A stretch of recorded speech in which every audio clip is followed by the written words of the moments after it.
Welcome, dear listener.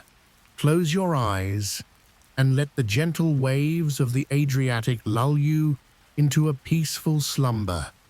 Imagine the soft mist rising from the lagoon, the distant call of seagulls fading into silence, and the warm glow of a setting sun painting the sky in hues of amber and rose. Tonight, we embark on a serene journey through time to a forgotten empire that rose from the waters like a dream.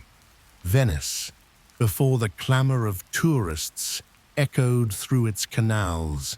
Let my voice be your guide, soft and steady, weaving a tale of mystery, power, and quiet grandeur.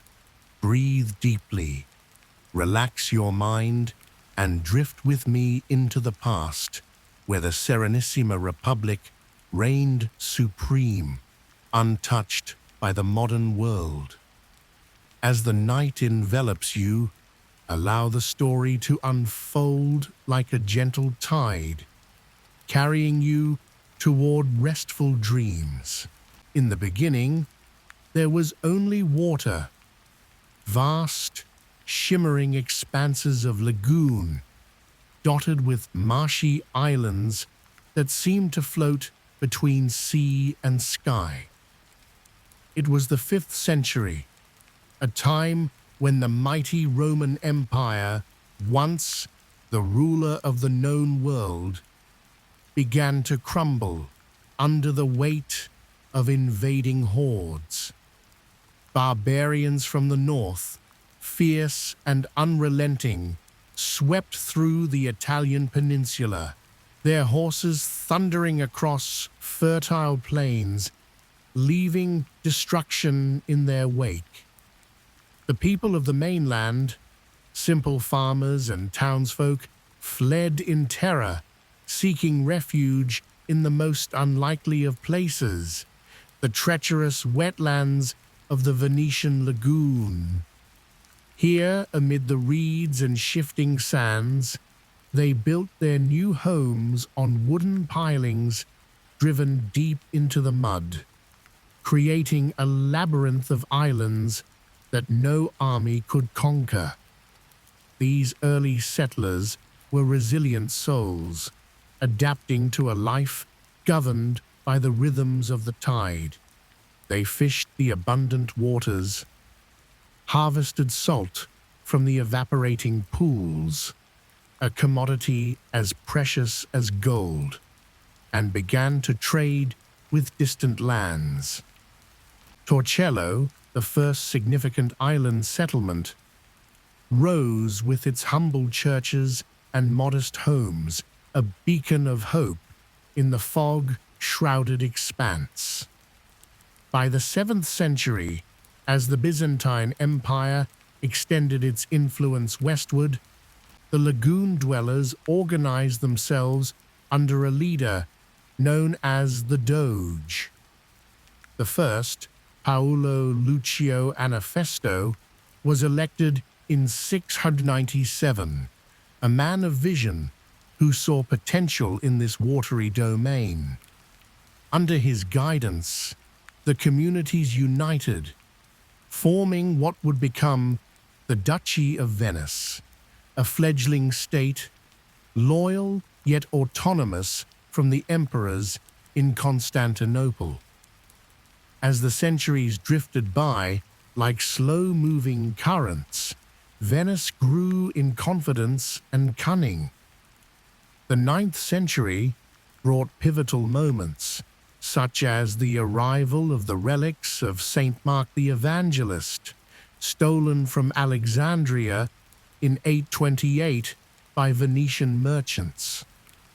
This audacious act not only elevated the city's spiritual status, but also symbolized its growing ambition.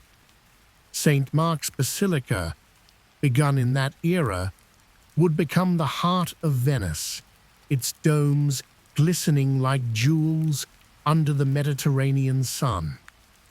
The Doges, residing in the evolving ducal palace, navigated alliances with care. When Frankish forces under Pepin, son of Charlemagne, attempted to seize the lagoon in 810, the Venetians, aided by Byzantine fleets, repelled them in a display of naval prowess. The island's natural defenses, shallow channels that grounded enemy ships, proved impenetrable, and Venice emerged stronger, its independence solidified by treaties like the Pactum Lothari in 840. By the 10th century, Venice had transformed from a refuge into a trading powerhouse.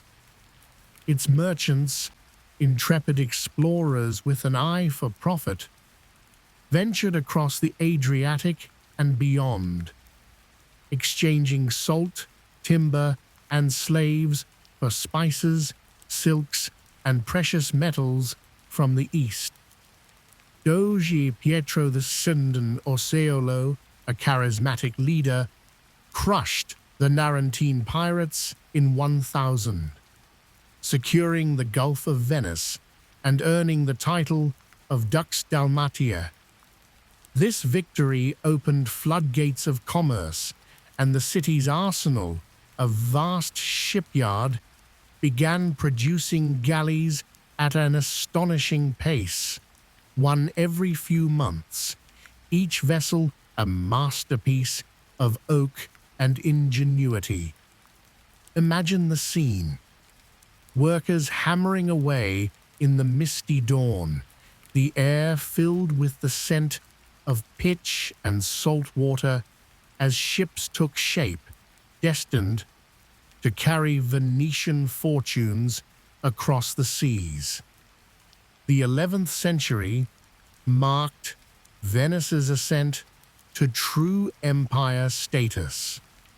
In 1082, Emperor Alexios de Komnenos granted the Chrysobul, a golden seal, allowing Venetian traders tax-free access to Byzantine ports. This privilege fueled an economic boom, with fondarkors, warehouses, springing up in Constantinople and Alexandria. Yet, prosperity bred rivalry. Genoa, another Italian maritime republic, eyed Venice's dominance with envy, sparking intermittent wars that tested the Serenissimo's mettle. Doge Domenico Michiel's crusade in 1122 to 1124 against the Fatimids showcased Venice's growing military might, capturing Tyre and securing more trade concessions. But it was the Fourth Crusade in 1204 that catapulted Venice into legendary status, a tale of betrayal, ambition, and conquest that still whispers through history's corridors. Doge Enrico Dandolo, blind yet brilliant, an octogenarian with a mind as sharp as a dagger, manipulated the Crusaders bound for the Holy Land. Diverting the fleet to Zara, a Christian city under Hungarian rule, and then to Constantinople itself, Dandolo orchestrated the sack of the Byzantine capital. The Venetians, storming the walls amid flames and chaos, looted treasures beyond imagination. The bronze horses of St. Mark's, priceless icons, and vast territories. Crete, the Cyclades, Negroponte, Euboea, and parts of the Peloponnese fell under Venetian control, forming the Stato da Mar, the state of the sea. This empire stretched like tentacles across the Mediterranean, with colonies in Cyprus, Corfu, and Dalmatia, each governed by Venetian rectors enforcing the Doge's will. In the wake of this triumph, Venice's golden age began to dawn. The 13th century saw the consolidation of power through innovative governance. The Great Council, established in 1172, evolved into an oligarchic body where noble families, the patricians, held sway. The Serrata del Maggior Concilio in 1297 locked membership to these elites, creating a stable, if exclusive, republic. The Doge, elected for life, but checked by councils like the Signoria and the Council of Ten, embodied the state's serenity. This system, admired by contemporaries like Machiavelli, prevented tyranny while fostering unity. Espionage flourished. The Council of Ten's secret police rooted out conspiracies, their methods shrouded in mystery, ensuring the Republic's survival amid internal plots. Economically, Venice was a marvel. The Rialto market buzzed with activity, merchants haggling over exotic goods, pepper from India, cinnamon from Ceylon, furs from Russia. The Venetian ducat, minted in pure gold, became the standard currency of Europe, symbolizing trust and wealth. Shipbuilding at the arsenal employed thousands, its assembly line efficiency predating modern industry by centuries. Culture thrived too. The University of Padua, acquired in 1405, attracted scholars like Galileo, who would later gaze at the stars from Venetian soil. Literature blossomed with figures like Marco Polo, whose travels to the court of Kublai Khan in the late 13th century captivated the world, his dictated tales painting vivid pictures of distant lands filled with wonders. The 14th century brought trials that tested Venice's resilience. The Black Death struck in 1348, claiming a third of the population, the air thick with the scent of vinegar-soaked cloths and funeral pyres. Yet the city rebounded, its merchants adapting with quarantines. The word itself derived from the 40-day isolation imposed on ships. Wars with Genoa intensified. The War of Chioggia in 1378 to 1381 saw fierce naval battles, with Venetian Admiral Vetta Pisani turning the tide by blockading the Genoese fleet in the lagoon. Victory at Chioggia secured Venice's supremacy, but at great cost. The city's coffers drained and its fleet battered. As the 15th century unfolded, Venice expanded inland, creating the terra firma, the mainland state. Conquests under Doge Francesco Foscari included Bergamo, Brescia, and Verona, pushing borders to the Adda River. This land empire buffered against threats like the Visconti of Milan and the Habsburgs. Yet the sea remained Venice's soul. Conflicts with the Ottoman Turks loomed. The fall of Constantinople in 1453 to Mehmed the Conqueror sent shockwaves as Venice lost key outposts. The Venetian-Ottoman War of 1463 to 1479 saw heroic defenses, like the siege of Scutari, where Antonio Loredan held off waves of attackers amid cannon fire and desperate charges. The Golden Age peaked in the 16th century, a time of unparalleled splendor.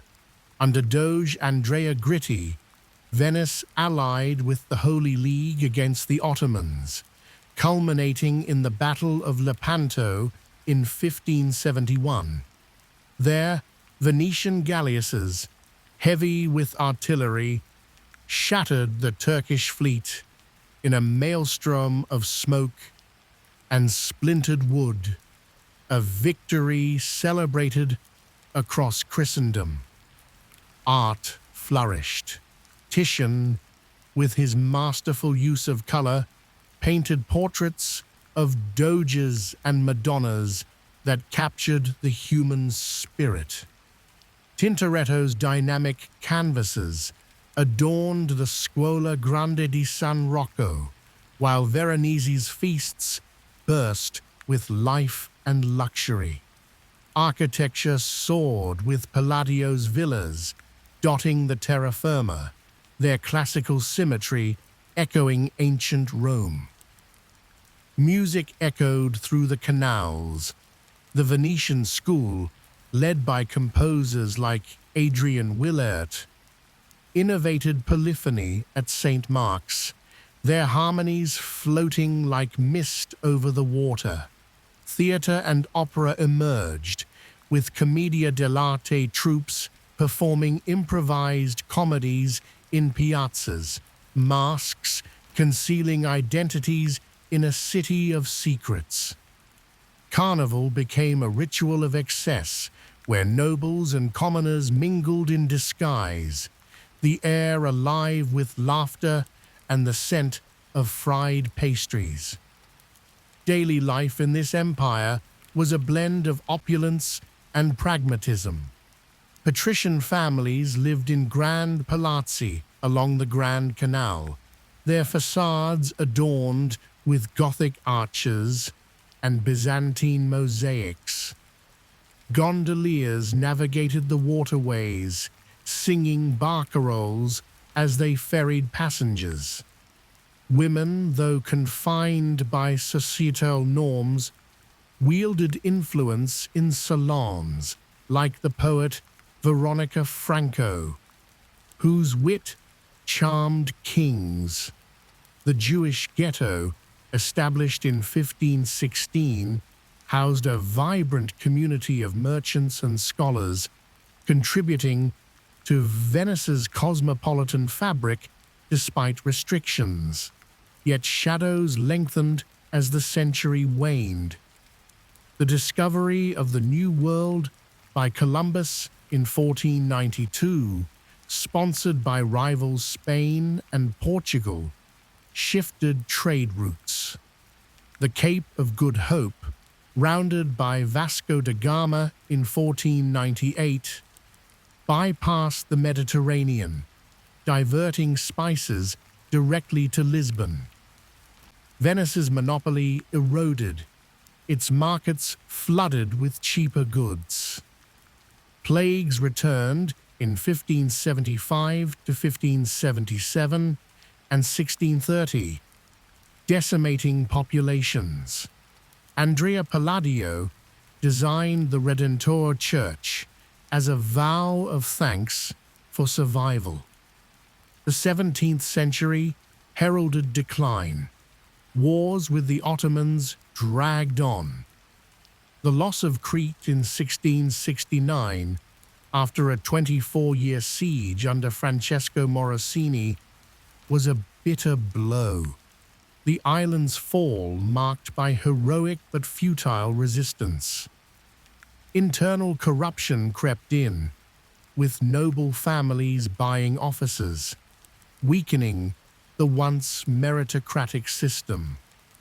The economy stagnated as silk and glass industries faced competition from France and Bohemia. Venice turned inward, its doges presiding over a shrinking realm, the arsenal's output dwindling. By the 18th century, the empire's glory faded like a sunset over the lagoon. The War of the Spanish Succession entangled Venice in futile alliances, while the Ottomans reclaimed the Morea in 1715, only for Venice to briefly retake it under Morosini, earning him the title Peloponnesiaco. But these were Pyrrhic victories. Neutrality in European conflicts preserved peace but highlighted weakness. The city became a playground for the elite, with casinos and operas drawing visitors like Casanova, whose adventures epitomized the era's decadence. The end came swiftly in 1797. Napoleon Bonaparte, the Corsican general sweeping through Italy, turned his gaze on Venice. Doge Ludovico Manin, the last of his line, faced an ultimatum. With the fleet decayed and the army obsolete, resistance was impossible. On May the 12th, the Great Council voted to dissolve the Republic, its members weeping as the Doge's corno was removed. French troops occupied the city, looting treasures and toppling the winged lion of St. Mark. The Treaty of Campo Formio ceded Venice to Austria, ending 1100 years of independence. As the curtains fell on this forgotten empire, Venice slipped into quiet obscurity, its canals reflecting memories of past grandeur. No longer a power, it became a relic, preserved in art and architecture, waiting for the world to rediscover it. But in those final moments before the tourists arrived, one could still hear the echo of its serenity, the soft lap of water against stone, the whisper of winds through empty squares, a testament to a dream that once ruled the seas. And now, dear listener, we drift into a tale of hidden wonders, where the city's secrets whisper just for you. Relax, let your worries dissolve like fog in the morning sun, and allow the story of the unseen Venice to carry you into slumber.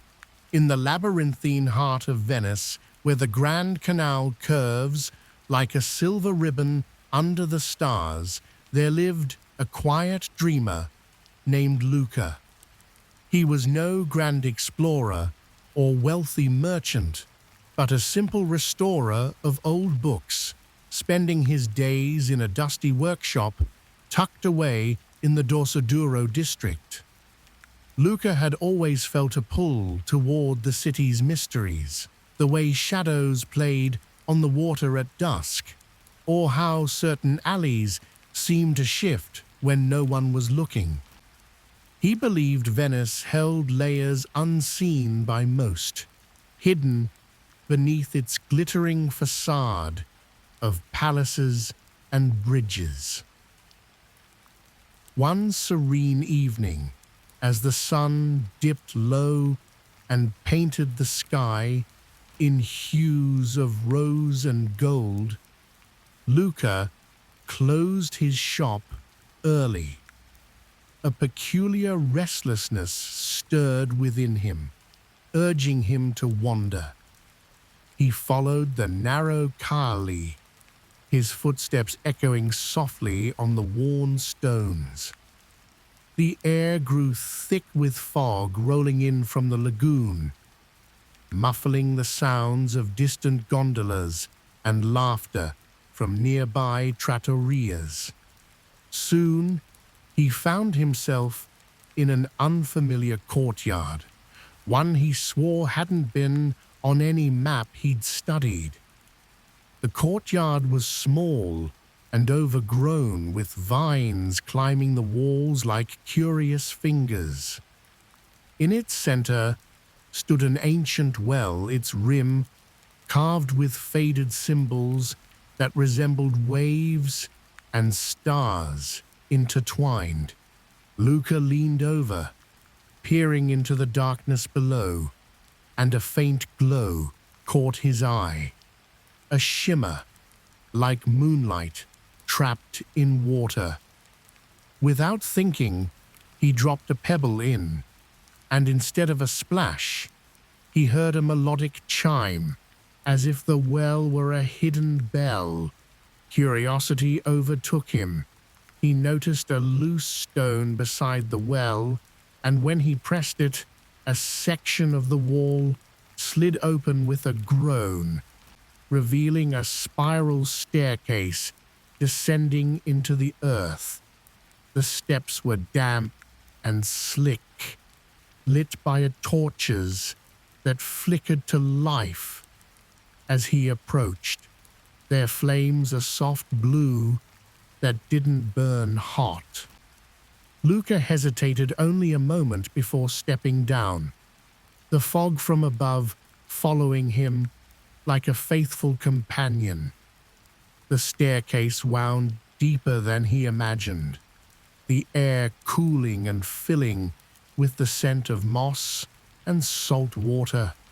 At the bottom, he emerged into a vast chamber, its ceiling arched high like a cathedral, supported by columns adorned with seashells and coral. But this was no ordinary cavern.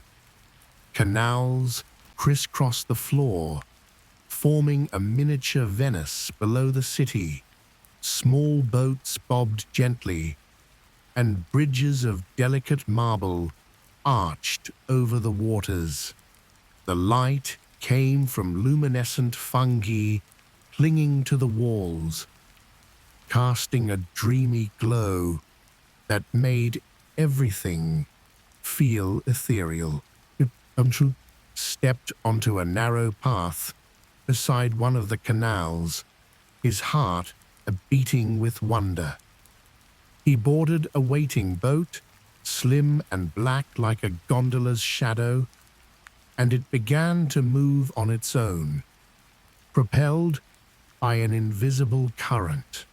As he glided along, he passed murals painted directly on the stone, scenes of Venice's past, but twisted with fantasy. There were doges consulting with mermaids, merchants trading pearls for whispers, and masked revelers dancing on clouds. The boat carried him to a hidden piazza, larger than any above, where the water reflected stars that couldn't possibly be there. Buildings rose around it, their facades crumbling yet alive with creeping ivy that bloomed with flowers of impossible colors, deep indigo petals that glowed faintly.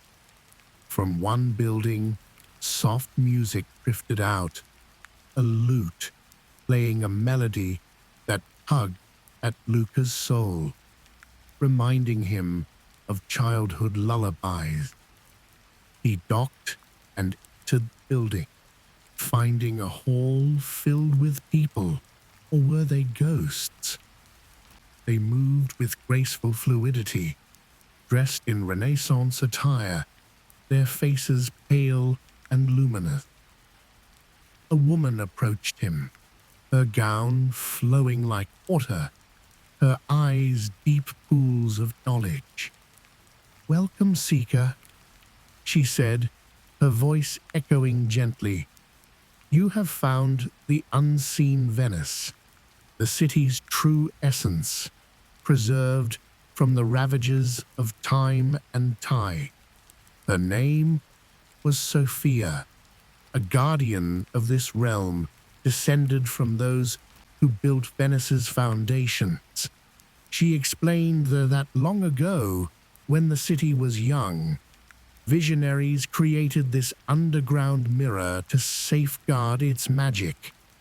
As floods and wars threatened above, they channeled dreams and secrets below, creating a sanctuary where the soul of Venice could endure forever.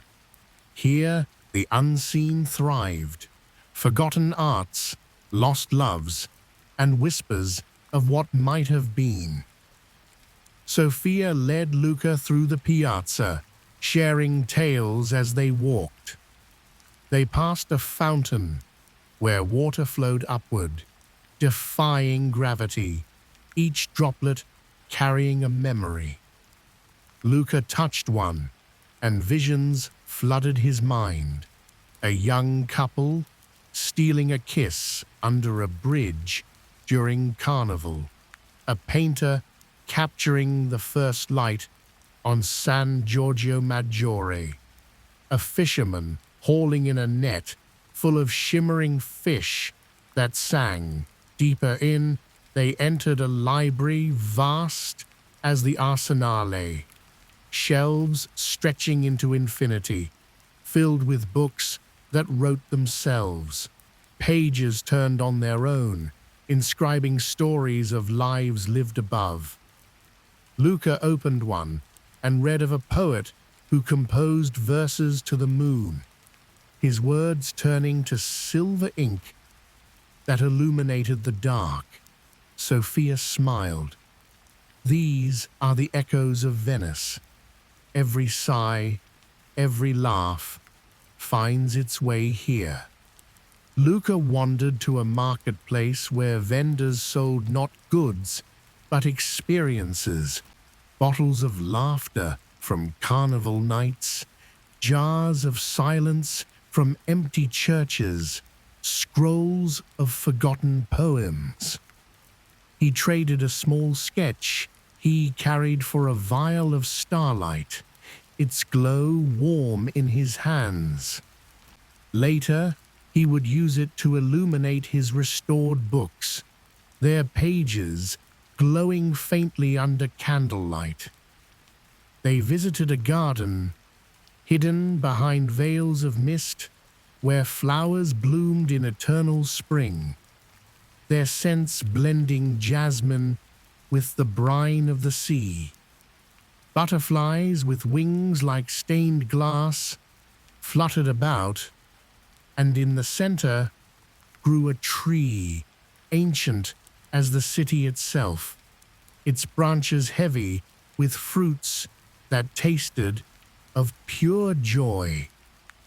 Luca ate one, and warmth spread through him, easing old sorrows he hadn't realized he carried. Sophia led him to a clockwork orchestra, its mechanical instruments playing symphonies composed by ghosts. The conductor, a translucent figure, bowed to Luca, and the music swelled, evoking emotions he hadn't felt in years: hope, longing, the thrill of discovery. He closed his eyes, letting the notes wash over him like waves, each one carrying a fragment of Venice's past.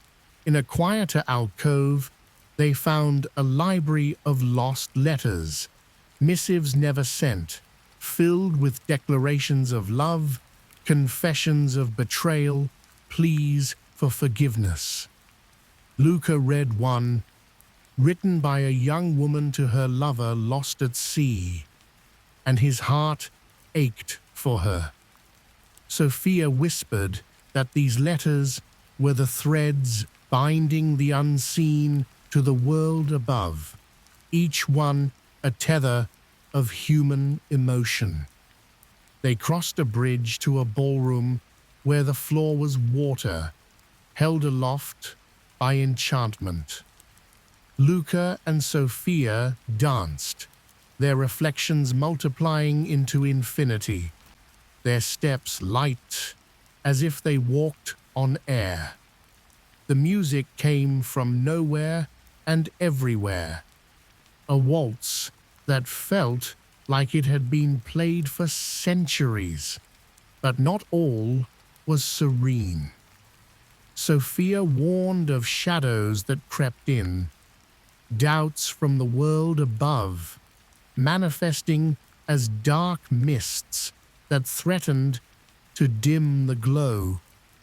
Once, a greedy noble had discovered the entrance, seeking to plunder its wonders, but the waters rose, sealing him away in a chamber of endless echoes. Now, guardians like her watched vigilantly, ensuring only those with open hearts entered. Luca felt a kinship with this place. In his workshop above, he mended books, piecing together torn pages and faded words. Here, he could mend the city's spirit. Sophia showed him a workshop filled with tools of light and shadow. He spent what felt like hours or days restoring an ancient tome that held the blueprints of Venice's unseen architecture. As he worked, the pages mended and the chamber brightened, as if his efforts fed the realm's vitality. They explored further, crossing a bridge to a theater carved from crystal. Performances unfolded without actors. Illusions danced on stage, reenacting legends. Luca watched the story of a lost gondolier who navigated between realms, ferrying souls to safety during the Great Plague. The gondolier's boat appeared real, slicing through imaginary waves, and Luca swore he felt spray on his face. In another chamber, they found a hall of mirrors, each reflecting alternate paths Venice could have taken. One showed a city of flying ships, another submerged entirely, inhabited by aquatic beings. Luca gazed into one and saw himself not as a book restorer, but as a guardian, living eternally below. The image beckoned, tempting him to stay. Sophia sensed his wavering. The unseen calls to many, but balance must be kept. You belong to both worlds, Luca. Take what you've learned and weave it into the fabric above. Inspired, Luca shared his own stories of quiet moments in his workshop, the joy of reviving a forgotten tale, the solitude of evenings watching the canal from his window. Sophia listened, her eyes shining, and as he spoke, new vines grew in the garden, blooming with flowers shaped like open books. They ventured deeper, to the heart of the unseen, where a great crystal pulsed with the city's dreams. Touching it, Luca saw visions of Venice's future, resilient yet fragile, its canals gleaming under new skies. But a tremor shook the waters, a sign that doubt was seeping in from above. Sophia grew urgent, the dreams weaken. A storm brews in the world above, and with it, the unseen fades. Together, they faced a shadow intruder, a doubt manifest as a swirling mist. Luca poured his hope into the vial of starlight, its glow banishing the darkness. The crystal pulsed stronger, and Sophia smiled, relief in her eyes. As dawn approached, Sophia guided him back to the boat, pressing a small amulet into his hand, a shell etched with the well's symbols.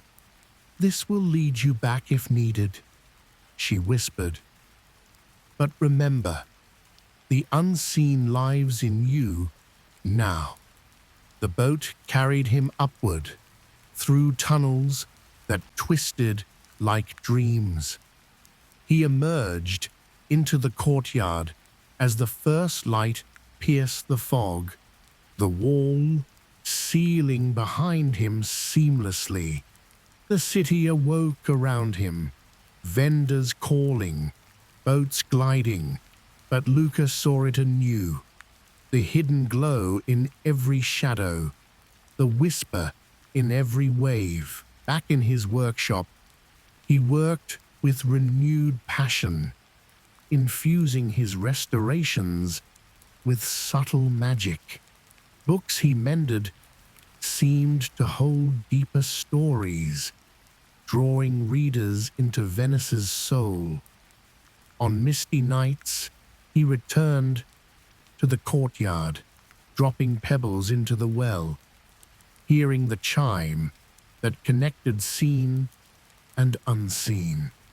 Years flowed like the tides, and Luca grew old, but the unseen kept him young in spirit. He passed the amulet to a young artist who wandered into his shop, sharing just enough to spark her curiosity. And so the cycle continued, Venice's hidden heart beating strong. As the canals murmur their lullaby, let this tale fade into your subconscious, carrying you to unseen realms of peace and mystery. Our story ends, but your dreams are just beginning. May they be gentle, kind, and full of wonder. Sleep well, dear friend, and we'll share another tale very soon.